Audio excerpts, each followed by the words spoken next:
Well, if that wasn't some House of M shit right there. Holy crap, guys. It's another week of WandaVision. We got the Halloween episode this week. My shirt and Funko Pops finally make some sense. But there's still so many questions. So many things I need answered. And definitely this was like the episode taking us in like pretty much going, hey, you remember how last week ended with Quicksilver? Well, we're not going to really answer anything. We're just going to give you a bunch more questions. And we're going to make your mind blown by the very end of it. And I'm sure many of you guys are feeling the exact same way. So thank you so much for clicking on this, guys. You guys are seriously all the best.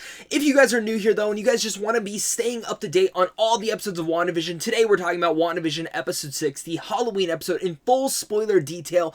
And the thing that I've been loving doing every single one of these WandaVision episode reviews is getting your guys' theories, thoughts, all down below in the comment section. So make sure to throw those down there real fast. What were your thoughts on this episode? What was your favorite part? And as well, what do you think is going to happen next, as well as who is Monica's arrow scientist that is coming in, because we know it's a guy now. Is it actually Reed Richards?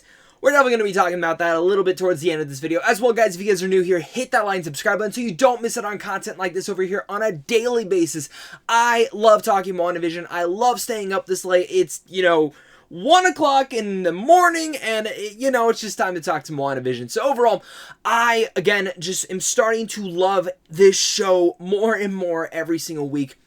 I still think last week's was my favorite episode overall, but this is a strong contender, especially with the way that it opened, and of course, the sitcom that it was very much parodying in this one was Malcolm in the Middle, one of my favorites of all time. From the opening theme song to just in general to the Billy and Tommy being the breaking the fourth wall, I adored that all, and I found it to be just absolutely amazing seeing how that all played about. And again, the theme song they did play in there well, and even the commercial this time around was very, again, Malcolm the Middle-ish, but also super creepy, and I was not expecting that, like, whatsoever. Like, to see the kid, like, not actually open, like, the yogurt pack from the shark and, like, actually die and turn into a skeleton. I don't know about you guys, this episode just screamed horror, and screamed the Twilight Zone and Black Mirror and all sorts of elements like that. Like, the Black Mirror element is like everything outside with sword, and everything inside is very much Twilight Zone aspect, and it's just great.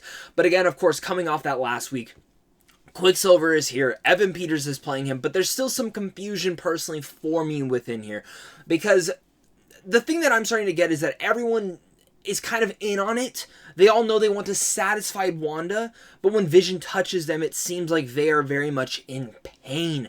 And that Wanda can't control and move everyone at the exact same time. It seems like her powers are a little bit distance-focused until now, especially towards the end of it, as we see the barrier completely open up to save Vision and very much turn everything that Sword had into clowns and everything of that nature. And very much, again, I knew the episode was going to end like that. I'm like, please don't end, please don't end, please don't end. And it ended that way. But, I'm skipping ahead a little bit too fast. Let's jump back to the house, of course. They come down. They're all in their costumes. Scarlet Witch is in her classic costume from the comics. Vision's in his classic costume from the comics as well. And again, I really love that whole vibe. I love how they're going for that. And very much, totally an Easter egg. Even the kids look like that in the way that they have their comics from the Young Avenger comics. So there's a bunch of cool things in there. Quicksilver even gets his iconic costume. The kids start getting a little bit of their powers as well. Super speed, whether it's also the telepathic stuff that Wanda has. There's so many cool things happening with these kids. And again, they are building those Young Avengers for the Marvel. I wouldn't be surprised if within the next couple of years we do see a Young Avengers either show or series with Riri Williams, Billy and Tommy, and even, like Miss Marvel and so many others. But this episode, again, you see them talking. You see, like, Pietro pretty much having this conversation. Evan Peters is just doing an awesome job with this. But he is playing the Quicksilver that she knew in his world. Not in his world, but in her world. He's not playing the Pietro that we knew in X-Men. Not yet. And we'll get to that theory in a second. But, very much Vision, I think even in the beginning of this episode, he's kind of going, hey, I can walk around and do whatever the hell I want now because it's Halloween, it's my night. And I think Wanda's starting to realize that he is starting to think a little bit outside the box, and it seems like he is trying to help everyone inside there and she's trying to control everything in there. And this is very much a giant grieving for her, and I think we see a lot of that, especially in the conversation that she has with Pietro throughout this. Because, we have some fun elements in there. And a lot of that fourth breaking wall of when Pietro is talking to Wanda, trying to get the information out of her of what is going on. And for me, again, that's still the thing is Pietro under the hex? Is he not? And for me, I think he is. I think overall, he was pulled from a multiverse world, completely different world, which is the X-Men world that we know and love. Well, some of the films that we love.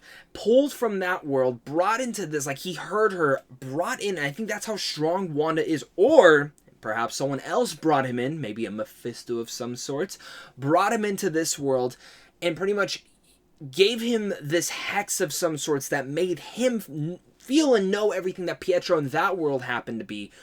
But it's on the outside surface, it's that one, because that's the Quicksilver they can pull from, because he's dead in this world. And I think that's kind of what's going about here. But maybe I'm completely wrong.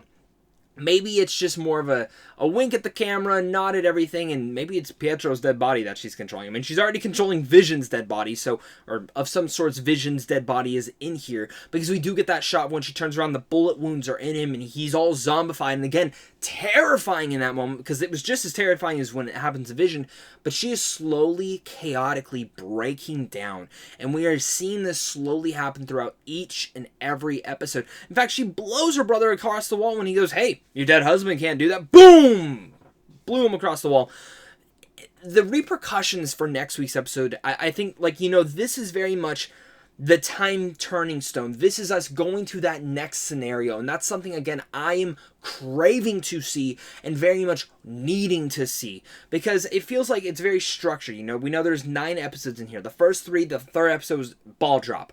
The next 3 episodes, pretty much ball drop, and major ball drop. The whole thing growing and taking over more space, and again, her mentally starting to completely fracture and break down. That, again, was House of M stuff right there. Like, a lot of this whole show is, but this is very much it. And even then, we have 3 more episodes now, which, again, I'm very sad that WandaVision is going to be ending, and I damn right know that the very last episode is going to be called To Be Continued, because it's definitely going to tie into either Spider-Man 3, which we already know, and Doctor Strange Multiverse of Madness especially.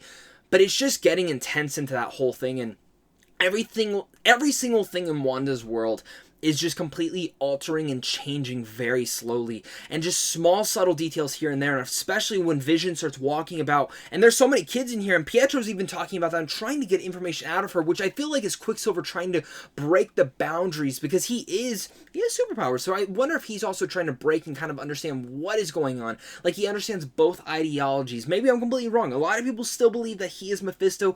I'm holding on the camp that he isn't, but if he turns out to be, sweet.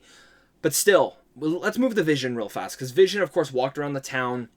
Wanda knows he's doing something in the town, because he's not doing the security job he's supposed to be.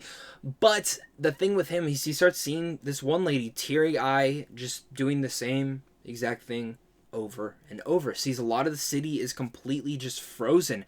He finds Agnes, touches her, and she mentally breaks down and starts laughing. And for me, in that role, it kind of opened up, maybe that was, we all think that she's Agatha the Witch, and maybe she still is.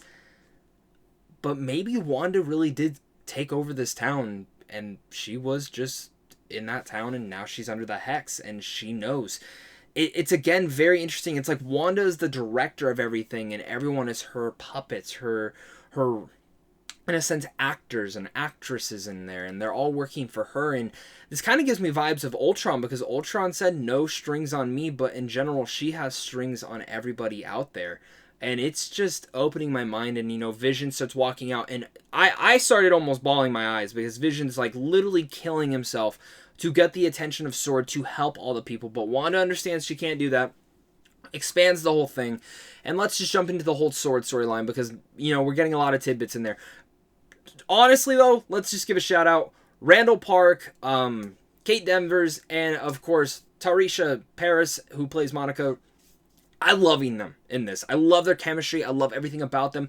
And there's something up with this director. He is doing some sketchy stuff. And really much Kate Denning's character, Darcy, really starts to understand and kind of dig into that with the computer. And now Darcy's going to be in that world because the whole barrier expanded with her, and she broke her, you know, they tried to walk him off the premise, now they're coming back on. But how is that going to turn out for Darcy? Which one's next week?